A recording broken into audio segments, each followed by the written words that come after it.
Hey everyone, today I'm going to show you how to make these adorable DIY back to school signs with the help of your Cricut machine. Alright, hey there guys. So I wanted to make a video on layering a design with vinyl onto some sort of a sign, wood sign, this is a chalkboard sign, that you could do this to any type of sign surface. I wanted to make a video on adding multiple layers to a single sign. It's pretty easy to know how to do it with one layer, but multiple layers gets tricky. Using my Cricut machine here, this is the Maker 3, but you can use the Explore, Explore 2, Original Maker, Explore 3, any of those will work just fine. You could even use the Joint machine. I'm using vinyl here. So for this particular sign, I am doing a back to school sign for my kids.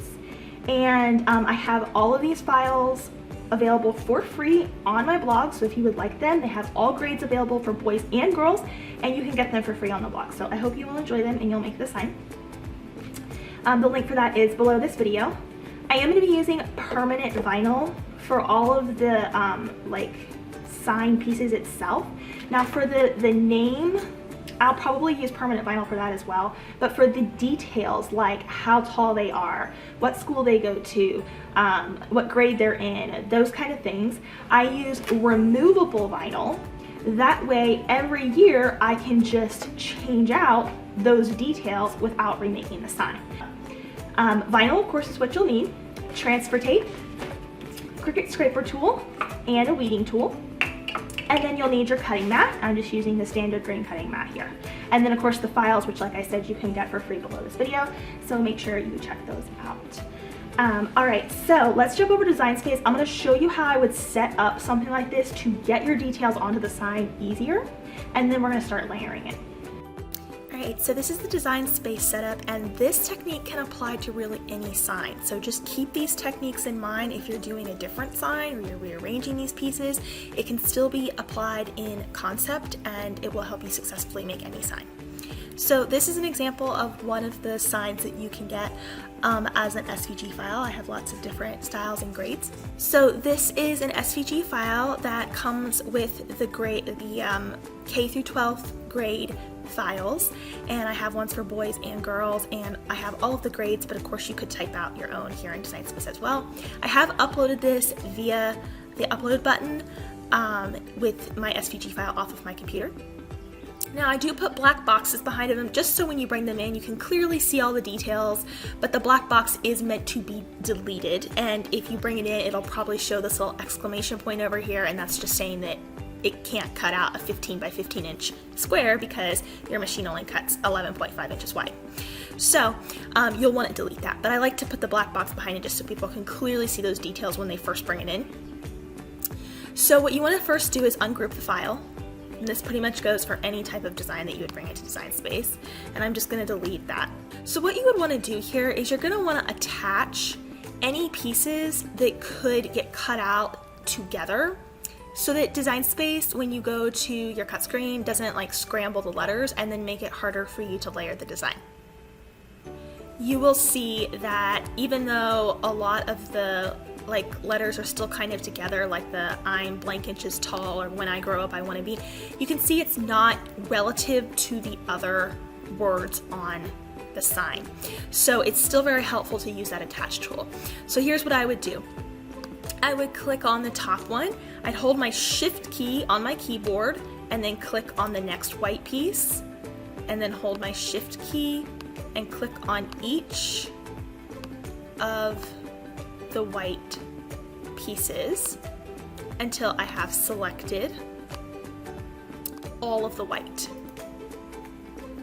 You can also hold your shift key and click over here in the layers panel as well.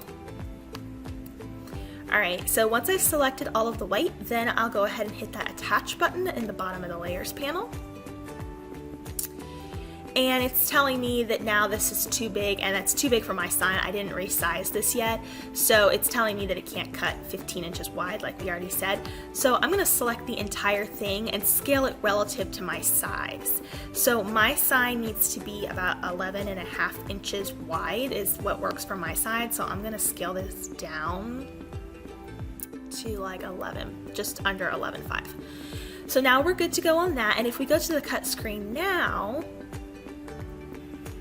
So now we see all of those pieces are relative to each other and they looked like they looked on the canvas, except I did realize here that this one accidentally didn't attach. But fun little fact for you, you can actually still move things around on this first cut screen. So if you want to move it to the first mat,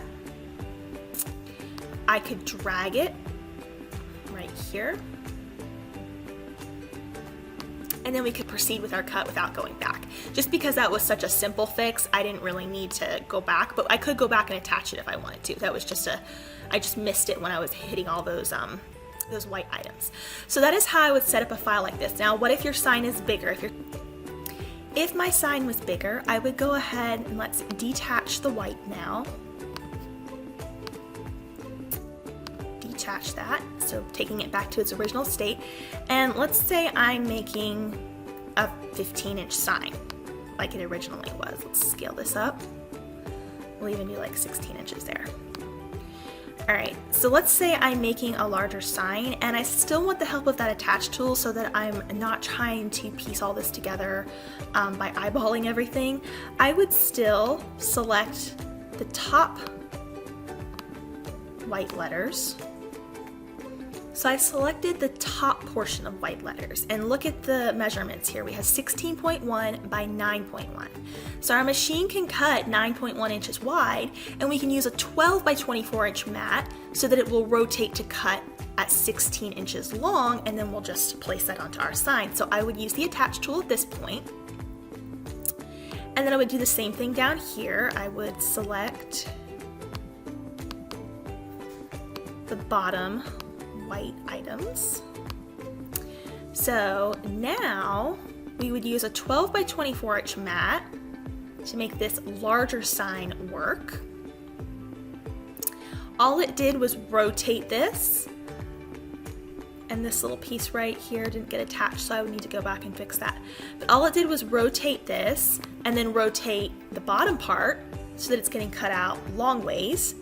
And then we would still be able to just cut those out relative to all the other pieces and then place them on the sign together, top half, bottom half. And that would make the process of getting it on the sign a lot easier than trying to piece each one of these little items individually together. So I still recommend that attach tool even if you're doing a larger sign. Okay, so I'm just going to do a cut here, and for a lot of these pieces, if you're using this sign, you can do very small pieces of vinyl here. For the white, you will obviously, if you're doing the same as I am, then you're going to have a bigger roll. You'll want it to cover the entire mat, or you may even want a 12 by 24 inch mat. Pressing my mat against the rollers and that double arrow button to load the mat.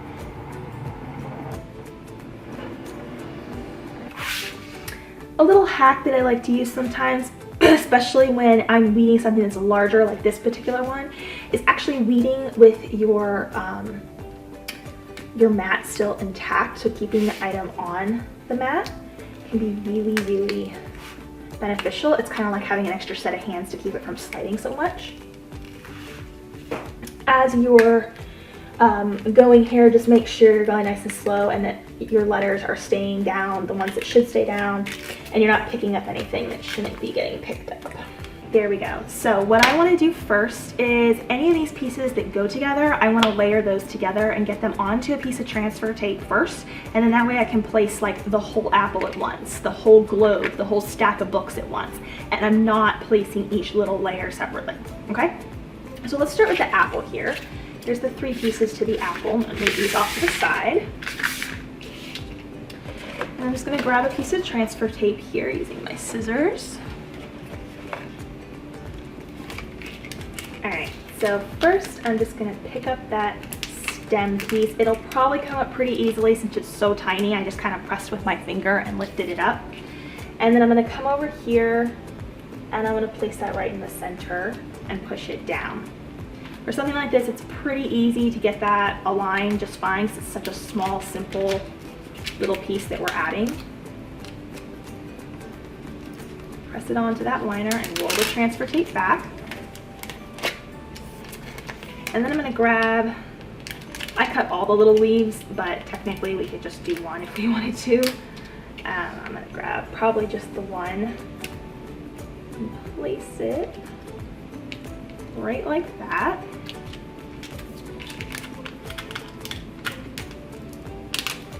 And there is actually a little piece of the apple that looks like it's been bitten out of that goes with it, but for some reason, I think I lost it during my weeding process. So you would add that there as well, but it is actually optional, so it's not that big of a deal. Now that I have all three of those pieces together, I'm going to place the whole piece of transfer tape over all three of those. It's one nice layered design, flipping that over, burnishing it on the back as well. And then it transfers just like so. So now I'm going to just lay it on top of that liner for a second there so that it doesn't stick to anything, and let it off to the side. And then we're going to repeat the process with our globe and stack of books. So right here we have the globe. So this piece of the globe needs to go on top of this first. So since there are other pieces involved here, I'm going to trim this away. So we're going to add the darker on top here of the lighter one. Placing my transfer tape down, I'm going to burnish it front and back.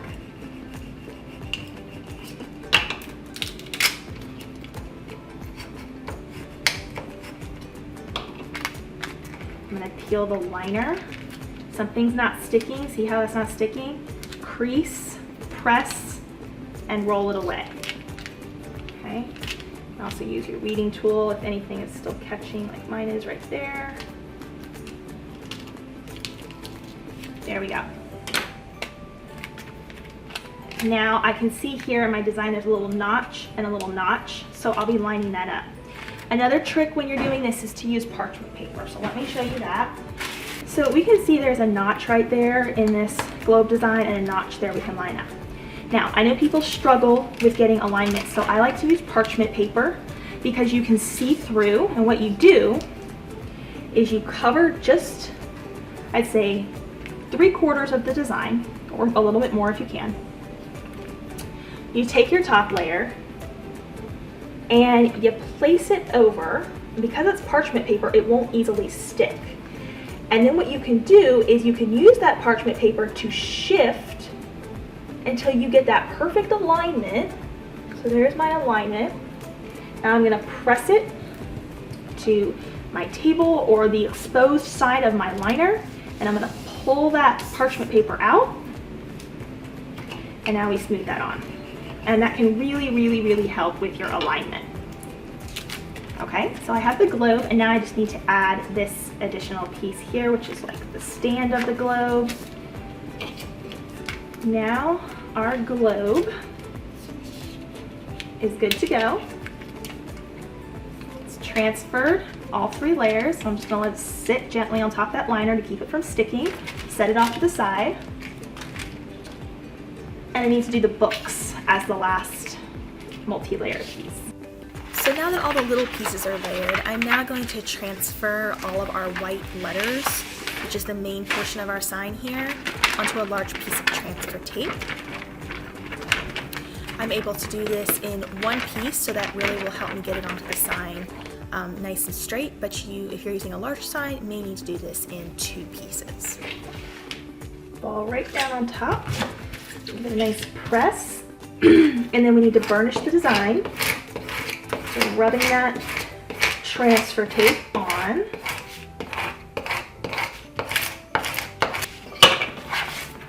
First I'm going to remove it from my mat now.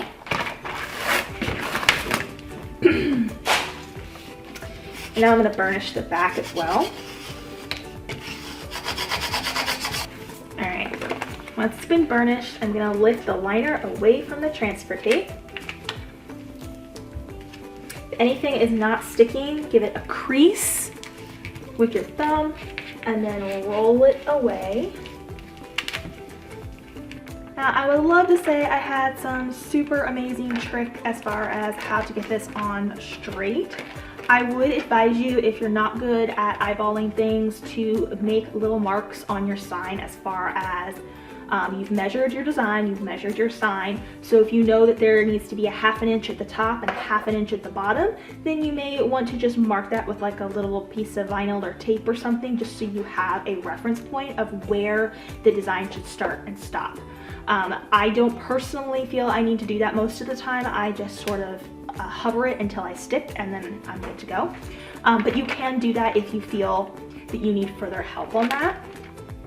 And as long as you don't press, you can usually lift up a little bit before, like if you have to re-stick. So I can like lay this down and sort of see, okay, that's not bad, but it's a little too high. So since I didn't burnish and I didn't press, I could lift it up. So I know it's a little too high. I need to bring this down a touch. All right, there we go. So I'm happy with that. Now that I'm happy with it, I'm gonna press and go ahead and start burnishing. As long as you don't press or anything, you can usually lift it up if you need to kind of reposition it a little bit. So just know that you can usually do that. I am happy with the placement of this now, so I am gonna burnish it on. Now I'm gonna start removing my transfer tape. When you remove it, a lot of people think you should lift like this, like straight up. Don't do that. You wanna fold it back at like 180 degrees backwards and pull towards you. And if anything is not sticking, you lay it right down. I like to press with my finger first, and then if that doesn't work, I'll go back with the scraper. Usually the finger works just fine.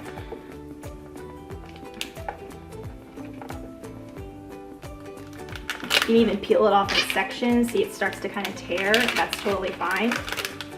Allows you to sort of work in one area at a time.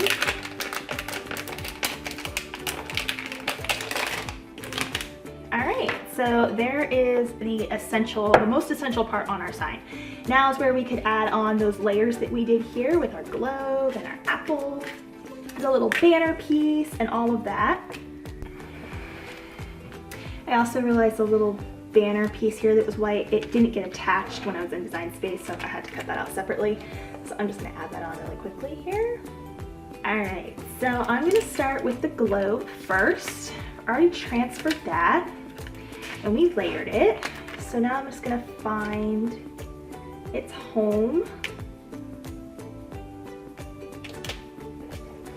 About like that. I'm gonna burnish that and then lift. There we go. And now the books. Right about there. Once again, sort of look before you press, because if you don't like the way it is, you can still lift and adjust before you press anything down. So I like that a little better.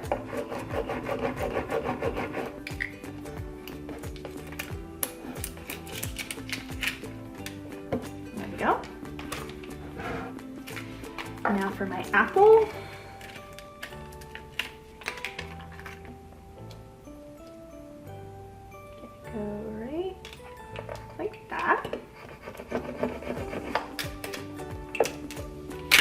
There we go. And then of course, as you're working with the other pieces, you're gonna wanna look at the image on your screen as a whole so that you can easily see exactly where you're placing things. So for example, this one, these little hearts, they go here. Adding that, burnishing, lifting that on. This ruler goes right here.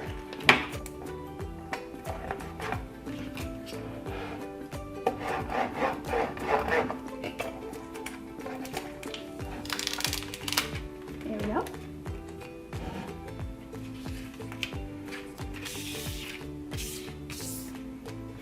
And the last part is adding our little banner pieces here. So I start with the pink. Now you can use transfer tape for these because they are almost like stickers.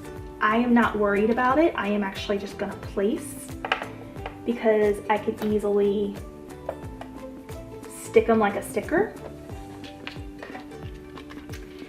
And I'm not going to give them any firm presses until I have all of my pieces on. So just know that I'm not pressing them firmly down. And again, you could use the transfer tape if you wanted to.